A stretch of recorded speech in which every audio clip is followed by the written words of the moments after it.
आज का लेक्चर भी मज़े का है, इंटरेस्टिंग है, काम का है, इंजॉय करेंगे। चले आए चलते हैं, डिस्कस करते हैं। तो ये डिफरेंट कुछ टैग्स होते हैं। जैसे ए का टैग है, एंकर टैग है। इसके अंदर हम कुछ भी देते हैं, गूगल दे देते हैं, कुछ भी दे देते हैं। एंकर का टैग आपको पता है लिंक करने के लिए यूज़ होता है। इसी तरह एक बेस का टैग है। बेस का टैग जो है वो स्पेसिफिक डॉक्यूमेंट पे जाने के लिए ही होता है।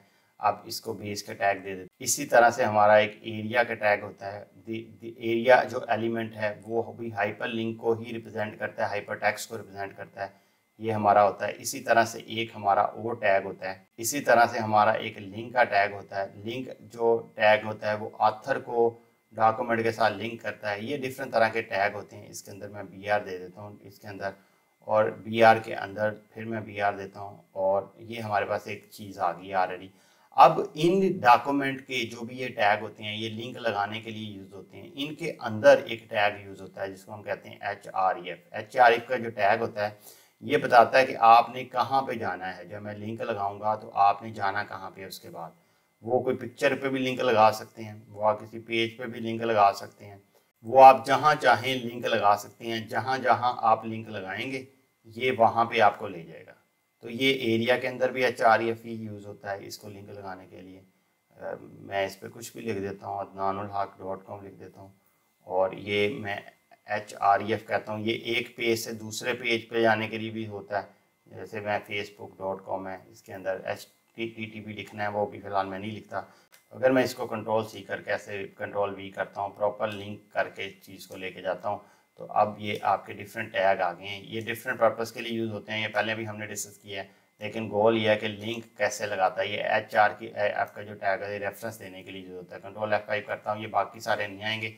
ये वाला सिर्फ ऊपर वाला एंकर टैग शो होगा। इसको जब भी मैं क्लिक करूंगा देखें ये मैं गूगल की वेबसाइट पे ले गया। तो ये HR का जो एट्रीब्यूट है बेसिकली ये एंकर टैग के अंदर आता है, ये बेस टैग के अंदर आता है, ये एरिया टैग के अंदर आता है, ये लिंक टैग के अंदर आता है। इसका गोल एक ही है कि रेफरेंस दे देना कि कहाँ पे आपने जाना है। एंकर टैग का है वो उसके साथ लिंक कर देगा। ये जो लिंक वाला ये वेबसाइट के अंदर पेज है उनके साथ लिंक कर देगा। तो ये सारे गोल होते हैं। ये बेस का टैग मैंने आपको बताया था कि अगर आपने किसी डिफरेंट आपने लिंक लगाने हैं और उसके अंदर आपने एक बेस देनी है कि सारी चीज़ें उसी को हिट करें जाके जब भी कभी कुछ करें। तो वो बेस का मैंने आपको पढ़ाया था। अगर प्लेलिस्ट नहीं देख रहे तो ये टैग समझने के लिए आप पूरी प्लेलिस्ट देखेंगे तो आपकी एक एक की अलग अलग से एक्सप्लेनेशन भी दी हुई है मैंने। लेकिन HREF का टैग का मेन मकसद लिंक लगाना है कि मैंने जाना कहाँ पे है। इसी तरह एक और टैग यूज़ होता है। जैसे ए का एंकर टैग हमने यूज़ किया, उसके अंदर HREF दिया है। HREF के अंदर मैंने एक वेबसाइट दे दी है। अब ये लिंक तो लग गया, इसको मैं कहता हूँ ये गूगल वेबसाइट है, इसका मैंने एक एंकर टैग बना दिया। लेकिन अगर मैंने बताना है कि इसकी लैंग्वेज कौन सी है तो लैंग्वेज बताने के लिए HREF लैंग का टैग यूज़ होता है, और ये बताता है ये एट्रीब्यूट। इसको हम एट्रीब्यूट कहते हैं, टैग कहना गलत होगा क्योंकि टैग तो ये है बेसिकली। ये HREF लैंग्वेज बताएगा कि ये कौन सी लैंग्वेज है इसके अंदर, उसको लिंक हम एक्सप्लेन करेगा। तो मैं इंग्लिश के लिए EN यूज़ होता है।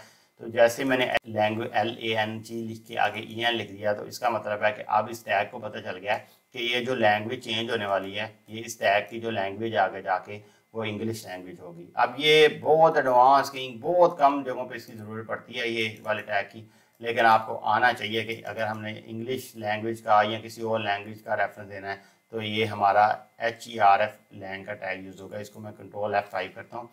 ये आपके सामने ये एक खुल गया एंकर टैग। जाहिर बात इसके ऊपर तो लिखा नहीं आएगा, लेकिन इसके ऊपर जब मैं जाके इंस्पेक्ट करता हूँ, इंस्पेक्ट करके मैं इसको देखता हूँ तो आपके सामने ये लिखा आ रहा है कि ये HREF इसकी जो लैंग्वेज है ये इंग्लिश है। अब इसके बहुत सारे फ़ायदे हो सकते हैं। इसका एक फ़ायदा तो SEO में भी हो सकता है कि जब वो SEO करता है उसको पता चल जाता है कि ये कौन सी लैंग्वेज इसके अंदर यूज़ हुई है। ये और भी बहुत सारी जगहों पे लैंग्वेज के रेफरेंस देने के लिए यूज़ हो सकता है। अभी आपको समझ नहीं आएगी, जब आप करते जाएंगे तो आपको समझ आती जाएगी। समझ आ रही है ना आपको? कोई काम है तो ज़रूर बताइएगा। Thank you so much.